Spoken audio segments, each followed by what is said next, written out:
네, 오늘도 퍼스트 클래스에 탑승해주신 여러분 환영합니다. 오늘은요, SK증권 조성호 부장님과 역시나 함께 해보도록 하겠습니다. 어서 오세요. 네, 안녕하세요. 네, 어서 오세요.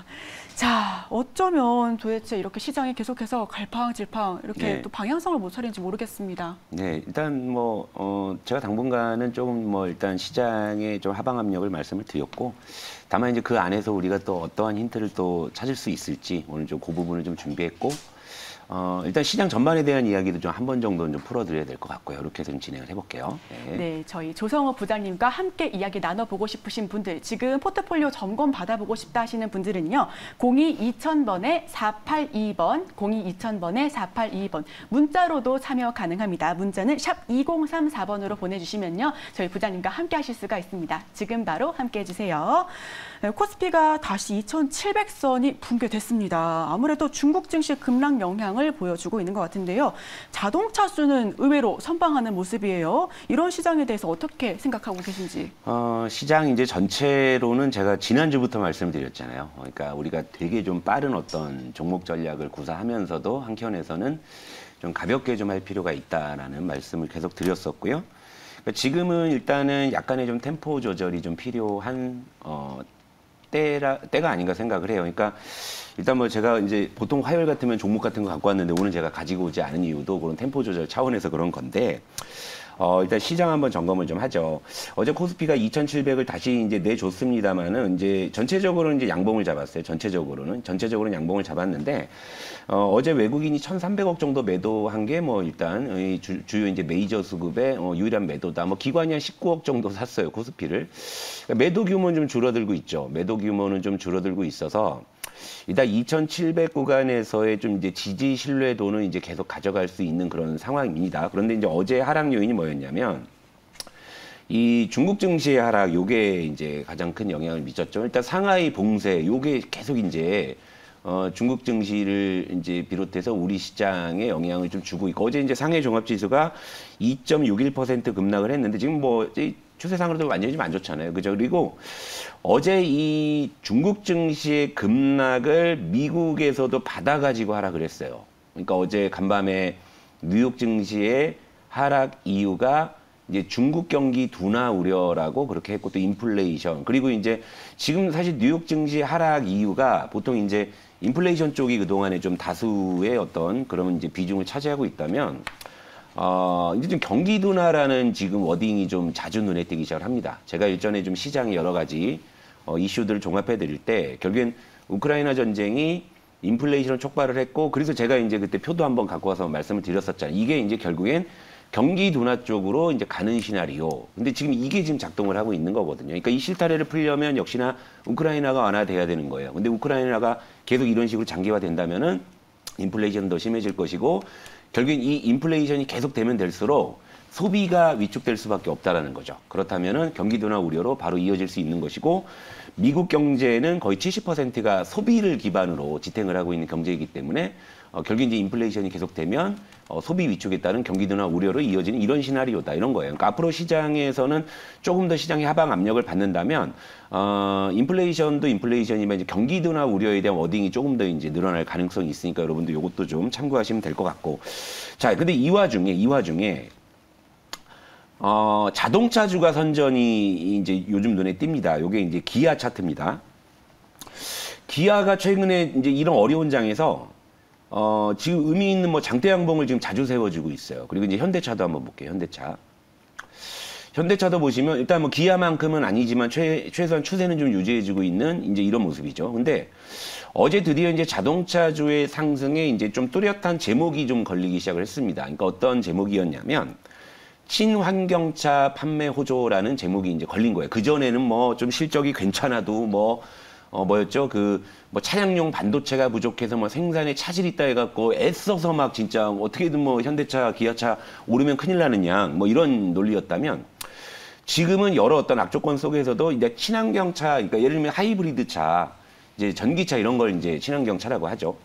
요 판매 호조라는 제목이 이제 걸려버린 거예요. 특히 이제 요즘에 현대기아차의 유럽 시장의 상황을 좀 보게 되면 좀 의미 있는 변화가, 지금 현대기아차가 전기차 부분에서 유럽 시장 점유율 2위입니다. 2위예요. 테슬라 제치고 있어요. 그러니까 적어도 이런 부분이 일단은 좀 현대차와 이제 기아에는 어느 정도 좀 반영이 좀 될 만도 한데 그게 지금 타이밍이 아닌가라는 생각이 들어요. 그러니까 유독 지금 사실 자동차주가 제가 일전에도 제가 이제 그러고 보니까 오늘 주제 공개를 안 했구나. 제가 일전에도 이제 주제 공개를 할 때 주제의 특정한 섹터를 언급할 때는 제가 이제 나름의 어떤 이제 조금 뭐 이유를 가지고 말씀을 드리지만 지금 자동차주가 지금 시장 대비해서 상당히 좀 이제 견조한 모습을 보이고 있다 이거죠. 그러니까 요런 부분에 대해서 그러니까 이제 시장은 좀 흔들리더라도 자동차주가 단기적으로는 좀 시장 대비 선전할 가능성이 좀 높아지고 있는 거고 또 공교롭게도 우리가 이제 지난주까지 막 굉장히 막 종목이 막 이제 뭐 수익도 내고 뭐 했지만 지금 단기 포트에는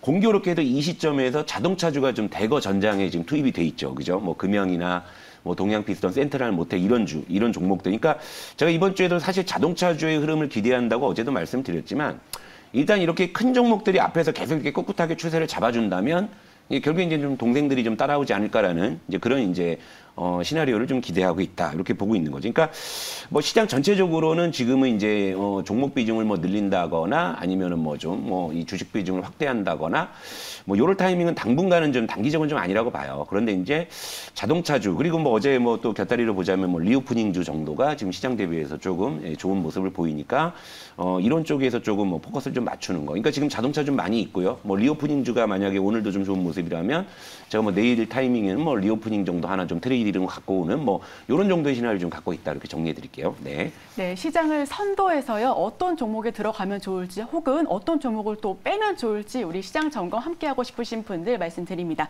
02-2000번에 482번, 02-2000번에 482번 혹은 문자 샵 2034번으로 문자 보내주시면요. 이렇게 시장을 내다보는, 훤히 내다보는 조성우 부장님 도움 받아보실 수가 있습니다. 지금 편하게 빠르게 문자 보내주시면 도움 받아가실 수가 있으니까요. 지금 바로 보내주시고요. 자, 우리 퍼스트클래스가 시청자 여러분들께 위안이 되어드리고는 있지만 시장이 조금처럼 크게 올라가고 있지는 못하는 모습입니다. 자, 그럼 지금 같은 시장에서 팁을 하나 드리자면 어떻게 해야 될까요? 요거 코스피 차트를 다시 한번 볼게요. 이럴 때 철학적으로 봐야 된다요. 자, 네. 자, 지금 코스피가 작년 6월 고점 대비해가지고 지금 현재 한 20% 고점 대비 지수가 하락을 한 거예요. 그러니까 사실 여기서 더 내려가면 사실상 명실상부한 하락장, 약세장이 되겠죠. 그러니까 그래서 어떻게 보면은 이제 강세장의 어떤 그 마지막 그 이 낙동강 이 방어선에서 지금 시장의 안간힘을 쓰는지도 모르겠습니다. 그러니까 여기서 이제 딛고 일어난다면은 다시 한번 이제 좀 뭐 어떤 강세장의 가능성을 볼 수가 있겠지만 실제 이제 지금 이 어떤 이 전제가 성립이 되려면 저는 그냥 뭐 거두절미하고 그냥 우크라이나 완화되면 된다고 생각을 해요. 근데 지금 그 기미가 안 보이니까. 자, 고점 대비해서 코스피가 이렇게 뭐 20% 조정을 받았는데 우리 좀 뭐 한 2년 전으로 떠나볼게요.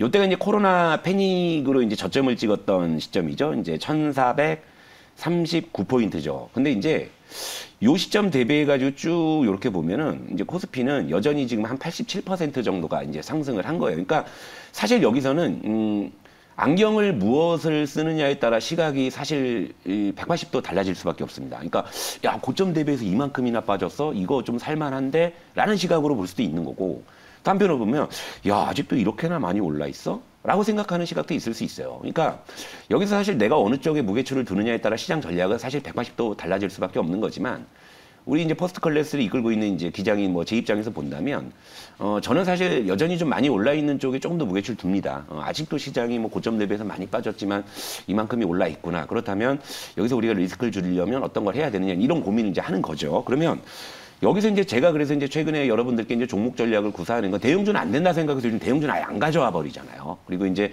중소형주 중심으로 하고는 있는데 중소형주도 이제 좀 이제 그동안 시장에서 좀 이제 소외돼 있던 저평가돼 있고 좀 실적이 괜찮은 종목들 위주로 갖고 오는 이유가 바로 이제 요 철학적인 고민 때문에 그런 거예요. 그러니까 예를 들면 여기서 시장이 어떠한 그 난관을 극복하고 올라간다면 다시 우리가 또 이제 즐거운 또 그런 시장을 뭐 볼 수가 있겠지만 뭐 의도치 않게 시장이 여기서 하방 압력을 받는다 그러면 또 이제 피곤해질 수가 있다라는 거죠. 그러니까 이럴 때일수록 철저하게 종목을 실적이 좋은 애들, 바닥에 있는 애들, 뭐 이런 애를 이제 접근해야 된다 이런 이제 관점이고 또 하나 지금 시장의 특징이 뭐냐면요.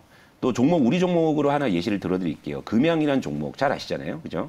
또 기대가 됩니다. 뭐 이제 자동차주에 조금 이제 혼풍이 불어오고 있으니까 자, 요것도 우리가 이제 트레이딩 종목으로 접근했었는데. 얼마 전에 한번 이제 대량 거래가 이제 이 수반이 되면서 이 장중에 이제 한번 이 급등이 나왔었잖아요. 그래서 제가 여러분들께 트레이딩 종목은 장중이라도 목표가 부근에 도달하면 이제 절반은 챙기시고 다음날 에이스 해드리겠다. 그래서 이제 대량 거래가 수반하고 나머지 우리가 반을 갖고 있는 상황이잖아요. 그러면 이전 같으면 이랬어요. 이렇게 저점에서 대량 거래가 터지게 되면 머지않아 이제 시세가 나오는 게 일반적이었어요. 이걸 매집이라고 이제 많이들 해석을 하기 때문에. 그런데 요즘 시장은 이 텀이 좀 굉장히 길어지고 있어요. 그리고 또 하나 이제 중요한 건 뭐냐면 시세가 연속성이 좀 부족하다라는 거죠. 근데 그럼에도 불구하고 이 종목이 왜 우리가 들고 있으면서 마음 편하냐. 워낙에 밑에서 잡았기 때문에 그리고 한번 솟구쳤을 때 절반을 또 수익 실현했기 때문에 그래서 제자리로 돌아왔죠. 물리지 않았죠. 여전히 플러스권에 있다 이겁니다. 그러니까 철저하게 종목을 밑에서 접근을 해야지만 리스크를 줄일 수 있다는 거고 요즘에 포트 점검을 해드리잖아요. 좋은 종목들 많이 들고 계세요. 삼성전자, 현대차 다 많이 가지고 계세요. 근데 삼성전자가 마이너스 20%, 현대차가 마이너스 20%, 25% 이게 이제 뭐가 문제일까요? 종목이 문제가 아니죠.